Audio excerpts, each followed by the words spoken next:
வாழ்க்கைக்கான வார்த்தை என்ற இந்த வலை ஒளிபரப்பிற்கு உங்களை வரவேற்கிறோம். இது ஆதியாகமம் முதல் வெளிப்படுத்துதல் வரை முழு வேதாகமத்தையும் உள்ளடக்கிய ஒரு தினசரி தியானமாகும். யாத்திராகமம் 7ஆம் அதிகாரத்தில் ஆண்டவர் பார்வோன் தங்களிடத்திலே ஒரு அடையாளத்தை கேட்கும்போது மோசேயும் ஆரோனும் 2 அடையாளங்களை அவனுக்கு காண்பிக்க வேண்டும் என்று சொன்னார். முதலாவதாக ஆரோனுடைய கோல் சர்ப்பமாய் மாறும் என்று சொன்னார். 2வதாக நைல் நதி இரத்தமாய் மாறும் என்று ஆண்டவர் சொன்னார். ஆனால் அதே நேரத்தில் இந்த 2 அடையாளங்கள் பார்வோனுக்கு கீழ்ப்படிதலை கொண்டு வராது என்றும் ஆண்டவர் சொன்னார். உண்மையில் பார்வோன் தன்னுடைய இருதயத்தை கடினப்படுத்துவான் என்றார். இன்று அநேகர் ஆண்டவரிடத்திலிருந்து ஒரு அடையாளத்தை பார்த்துவிட்டால் பார்வோனை போன்ற மக்கள் உடனடியாக கீழே விழுந்து ஆண்டவரை ஆராதிப்பார்கள் என்று நினைக்கின்றார்கள். ஆனால் துக்கமாக அது உண்மை அல்ல. நெடுஞ்சாலையில் வழிகளை காட்டும் சைன் போர்ட்ஸை நீங்கள் பார்த்திருக்கிறீர்களா? எந்த வழியில் போக வேண்டும் என்று அது நமக்கு காட்டுகின்றது. ஆனால் ஒருவர் அதை கீழ்ப்படிந்து சரியான வழியில் போகலாம், இல்லாவிட்டால் அடையாளங்களை பார்த்து கீழ்ப்படியாமலும் தங்கள் சொந்த வழிகளில் போகலாம்.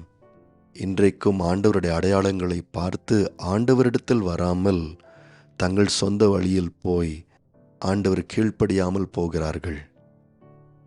இங்கே ஆரோன் தன்னுடைய கோலை கீழே போட்டபோது அது சர்ப்பமாய் மாறினது. ஆனால் பார்வோன் தன்னுடைய மந்திரவாதிகளை அழைத்தான். அவர்களும் தங்கள் மந்திர வித்தையினால் அப்படியே செய்தார்கள். அவர்களுடைய கோல்களும் சர்ப்பமாய் மாறினது. அவர்களும் தண்ணீரை இரத்தமாய் மாற்றினார்கள். இதை கண்ட பார்வோன் ஆண்டவரை நிராகரித்தான், ஆண்டவரை துச்சமாய் நினைத்தான். 22ஆம் வசனம் சொல்லுகிறது, எகிப்தின் மந்திரவாதிகளும் தங்கள் மந்திர வித்தையினால் அப்படி செய்தார்கள். கர்த்தர் சொல்லியிருந்தபடி பார்வோனின் இருதயம் கடினப்பட்டது, அவர்களுக்கு செவிகொடாமற் போனான். பார்வோன் எதையும் சிந்தியாமல் தன் வீட்டுக்கு திரும்பி போனான். பார்வோனைப் போலத்தான் எகிப்தியர்களும் ஆண்டவருடைய அடையாளத்தை ஏற்றுக்கொள்ளவில்லை. 24ஆம் வசனத்தில், நதியின் தண்ணீர் குடிக்க உதவாதபடியால் குடிக்கத்தக்க தண்ணீருக்காக எகிப்தியர் எல்லாரும் நதியோரத்தில் ஊற்று தோண்டினார்கள்.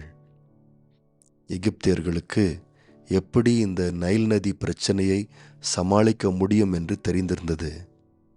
அவர்களுக்கு நிலத்தை தோண்டி தண்ணீரை கண்டுபிடிக்கக்கூடிய அறிவியல் ஆற்றல் இருந்தது. ஆகவே அவர்கள் ஆண்டவரிடத்தில் வரவில்லை. இன்று கூட கள்ளத்தீர்க்கதரிசிகள், பிசாசின் வல்லமையை வைத்து மந்திரவாதிகள், இன்னும் அறிவியல் ஆற்றல் உள்ள திறமையான மக்கள் அநேக அதிசயங்களை காண்பிக்கின்றார்கள். பார்வோனை போன்ற அநேக மக்கள் அப்படிப்பட்டவர்களை புகழ்ந்து அவர்களுக்கு பின்பாக போகின்றார்கள். ஆண்டவருக்கு விரோதமாக தங்களுடைய இருதயங்களை கடினப்படுத்துகிறார்கள். ஆனால் யாத்திராகமத்தில் பின்வரும் பகுதிகளை படித்து பார்த்தீர்கள் என்றால், மோசேயும் ஆரோனும் செய்த அதிசயங்களை இந்த எகிப்திய மந்திரவாதிகளால் செய்ய முடியாமல் போனது. அவர்கள் செயல் இழந்து வல்லமையற்றவர்களாக போனார்கள். ஆண்டவருடைய வல்லமையோடு அவர்களால் ஈடுகட்ட முடியாமல் போனது. இன்றைக்கு இருக்கின்ற மந்திரவாதிகளும் ஆண்டவர் செய்யக்கூடிய அநேக அதிசயங்களை அவர்களால் செய்ய முடியாது. பாவத்திலிருந்து நம்மை அவர்களால் மீட்டுக்கொள்ள முடியாது. பாவத்திற்கான மன்னிப்பை அவர்களால் அருள முடியாது. நித்திய வாழ்வை அவர்களால் கொடுக்க முடியாது. உயிர் தெழுந்த வாழ்வையோ சாவாமையோ அவர்கள் தர முடியாது. தேவன் ஒருவர் மாத்திரமே அதை நமக்கு தர முடியும். ஆகவேதான் விசுவாசிகள் எந்த மந்திரவாதியையும் புகழ்ந்து அவனுக்கு பின்பாக போவது கிடையாது. சர்வ வல்லமுள்ள தேவனை மாத்திரமே புகழ்ந்து அவரையே பின்பற்றி அவருக்கே கீழ்ப்படுகின்றார்கள். நேயர்களே, இந்நிகழ்ச்சியை கேட்டதற்காய் நன்றி. மீண்டும் ஒரு புதிய அத்தியாயத்துடன் வாழ்க்கைக்கான வார்த்தையில் நாளை சந்திப்போம்.